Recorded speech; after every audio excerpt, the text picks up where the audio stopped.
Bro, this is Shojol and you are watching TIR.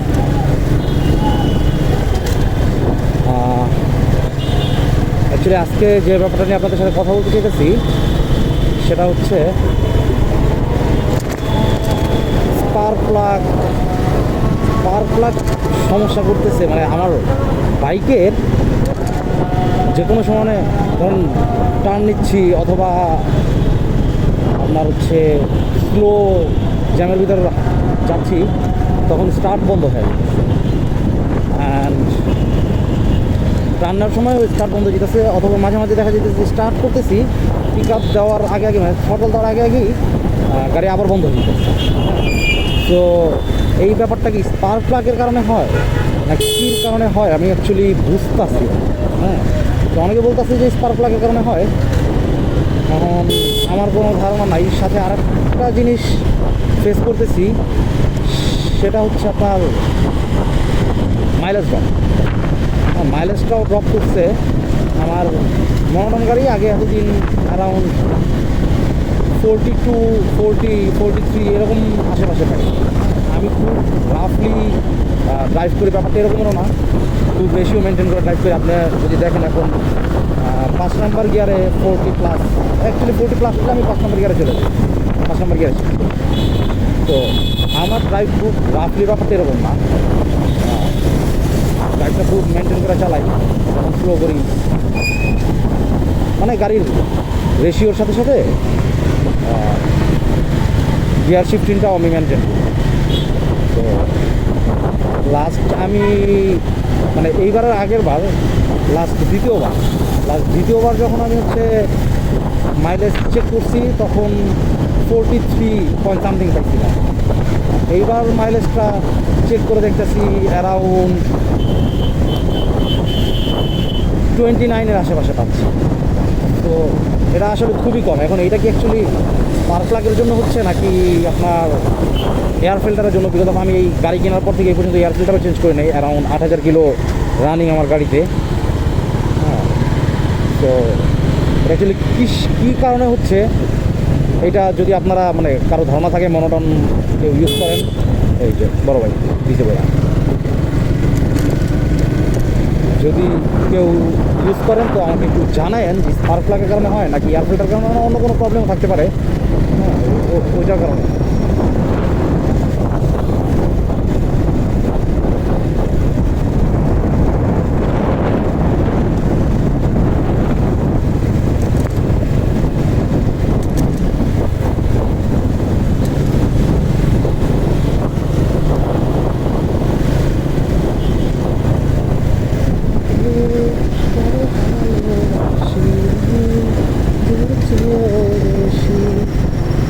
আমাকে ফিরিয়ে দিও না।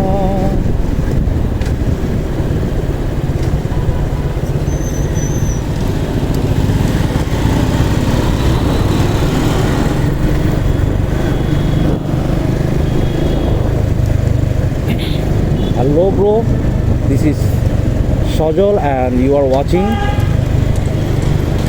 TIR. তো আজকে যে ব্যাপারটা নিয়ে আমি কথা বলতে চাইতেছি সেটা হচ্ছে গাড়ির সার্ভিস ব্যাপার। অ্যাকচুয়ালি গাড়ির হেলথের জন্য, ইঞ্জিনের হেলথের জন্য কোনটা বেটার? লাইক আমি যদি শোরুম থেকে সার্ভিস করে এটা বেটার হবে নাকি বাহির থেকে সার্ভিস করে এটা বেটার হবে? অনেকে বলতেছে যে ভাই শোরুম থেকে সার্ভিস করেন, মানে অ্যাকচুয়ালি আর কি সার্ভিস সেন্টার থেকে সার্ভিস করেন, ওইখান থেকে সার্ভিস করালে ভালো হবে। অনেকে বলতেছে ভাই সার্ভিস সেন্টারে পকেট কাটে, সার্ভিস সেন্টার হান টান বাতের ফ্যান, হ্যাঁ, এগুলো অনেক কিছু বলতেছে যে ভাই সার্ভিস সেন্টার থেকে সার্ভিস করার প্রয়োজন নাই, আপনি হচ্ছে বাহির থেকে সার্ভিস করান, বাহিরের যে সার্ভিস সেন্টারগুলো আছে ওগুলো থেকে সার্ভিস করান, ওরা বেটার সার্ভিস করে সার্ভিস সেন্টারের থেকে, আর তুলনামূলক পয়সাও কম নেয়। তো অ্যাকচুয়ালি কোনটা বেটার? সার্ভিস সেন্টার থেকে সার্ভিস করানো বেটার নাকি বাহির থেকে সার্ভিস করানো বেটার? হ্যাঁ, এটা সুজুকি সার্ভিস সেন্টারের কথা বলতেছি। ইনফ্যাক্ট অন্যান্য সার্ভিস সেন্টারের কথাও আপনারা জানাতে পারেন। অন্যান্য যেই গাড়িগুলো আছে, যেই ব্র্যান্ডের গাড়িগুলো আছে, ইয়ামাহা, হিরো, হ্যাঁ, তো ওগুলো আপনারা বলতে পারেন অ্যাকচুয়ালি সার্ভিস সেন্টার থেকে সার্ভিস করানো ভালো যে কোনো গাড়ি, নাকি বাহির থেকে কোনো ট্রাস্টেড থাকলেও আপনাদের যদি কোনো রিকমেন্ডেড থাকে যে ভাই ঢাকার ভিতরে বা ঢাকার আশেপাশে এই সার্ভিস সেন্টারগুলো অ্যাকচুয়ালি ভালো সার্ভিস করে, তো আপনারা সেটার কথাও বলতে পারেন আমাকে যে ভাই এইটা মোটামুটি ভালো সার্ভিস দেয়, কোনটা থেকে অ্যাকচুয়ালি সার্ভিস করানো উচিত বা ভালো।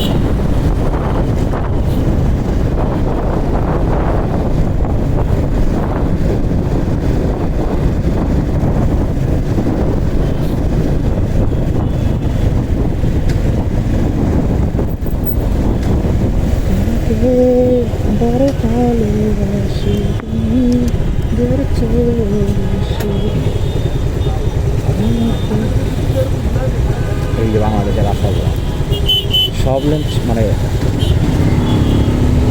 সিগন্যাল ছাড়া, কিন্তু ওরা করে কি গাড়িগুলো বড় বড় গাড়িগুলো লাইক প্রাইভেট কার, সিএনজি বা রিক্সা, এরা করে কি আপনার হচ্ছে বাম পাশে লেনটা আটকে রাখবে।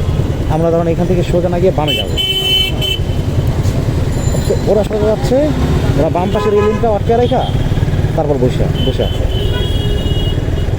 কি একটা অবস্থা! আর গুলশানের এই জায়গায় আসলে তো কোনো কথাই নেই, জ্যাম ছাড়া জীবনে পার হওয়া যায় না।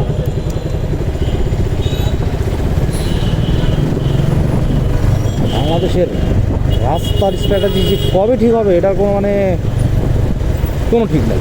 লোকাল বাসগুলো যতদিন ঠিক না করতে পারবে বাংলাদেশ ঠিক হবে। এই যে সামনে পুরো ফাঁকা, আইসা এখানে দাঁড়ায় আসছে, পিছনে পুরো জ্যাম লাগিয়ে যেতে, কোনো মাথা ব্যথাই নাই। আর ভেতর থেকে যাত্রীরা চিল্লাচিল্লি করলেও এদের কোনো পদক্ষেপই নেই, এরা নিজের মতো মনে হয় রবট বৈশা গাড়ি চালাইতেছে, দেখবে না শুনবে না, শুধু এরা দেখে, এরা বাস চালাতে সবসময় দেখে, লোকাল বাস চালাতে সবসময় দেখে যে রাস্তা পুরো ব্লক হয়ে আছে, সে যাবে না। এই লোকাল বাসগুলোর জন্য রাস্তা মনে করেন যে বিশেষ করে রাস্তার মোড়গুলো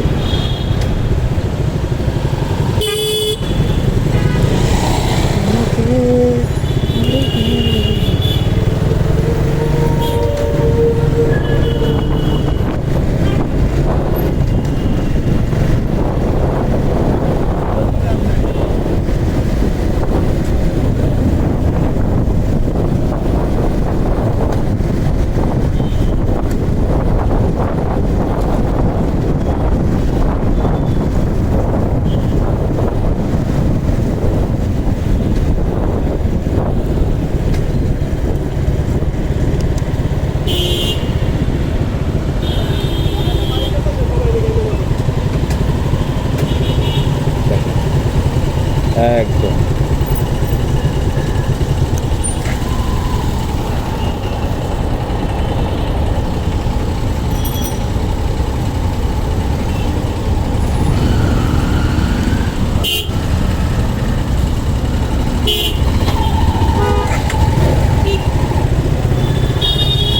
সিগন্যালটা ছাড়লেও যে বাম পাশে লোকাল বাস দাঁড়ায় আছে সে যাবে না, এখানটা সিগন্যাল দেয় এই যে বৈশাখী একজন দাঁড়ায় আছে,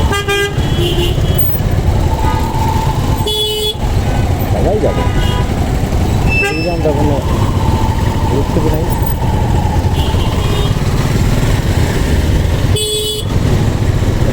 ব্যাপারটা দেখছি